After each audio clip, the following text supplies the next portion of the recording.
లక్షలాది మంది భక్త జనసందోహం మధ్య అంగరంగ వైభవంగా మొదలైన పూరి జగన్నాథుని రథయాత్రలో విషాదం జరిగింది.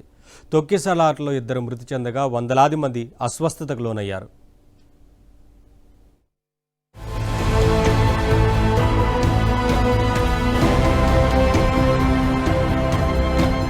జూలై 16న పూరిలో జగన్నాథ రథయాత్ర అంగరంగ వైభవంగా ప్రారంభమైంది. లక్షలాది భక్తులు ఈ మహోత్సవంలో పాల్గొని శ్రీ జగన్నాథుడు, బలభద్రుడు, సుభద్ర అమ్మవారి రథాలను భక్తి శ్రద్ధలతో లాగారు.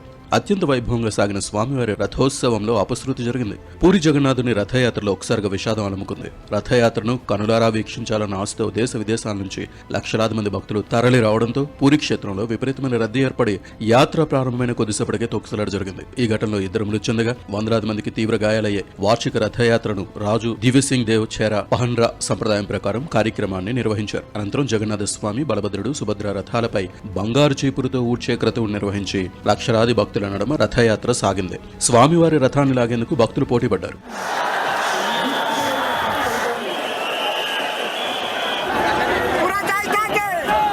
ఓవైపు జోరుగా వర్షం కురుస్తున్నా దాన్ని లెక్క చేయకుండా భగవంతుని దర్శనం కోసం దాదాపు 10 లక్షల మంది భక్తులు పూరికి చేరుకున్నారు. భక్తుల రద్దీ విపరీతంగా పెరగడంతో గందరగోళ పరిస్థితులు నెలకొనడంతో ఒక్కసారిగా తోపులాట జరిగింది. తోపులాటలో 2 భక్తులు మరణించగా వందలాది మంది శ్వాస తీసుకోవడంలో ఇబ్బంది పడినట్లు సమాచారం.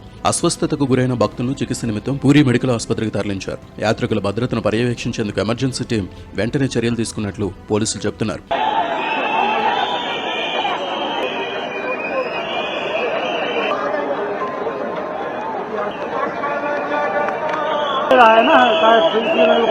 తొక్కిసలాట జరిగిన వెంటనే భద్రతా బలగాలు అప్రమత్తమయ్యాయి. రద్దీ నియంత్రణకు అధికారులు కట్టుదిట్టమైన చర్యలు తీసుకోగా మరోసారి అవాంఛనీయ సంఘటనలు జరగకుండా పోలీసులు అప్రమత్తంగా ఉన్నారని ఉన్నతాధికారులు తెలిపారు. వర్షం కారణంగా కొంత గందరగోళం నెలకొందన్నారు.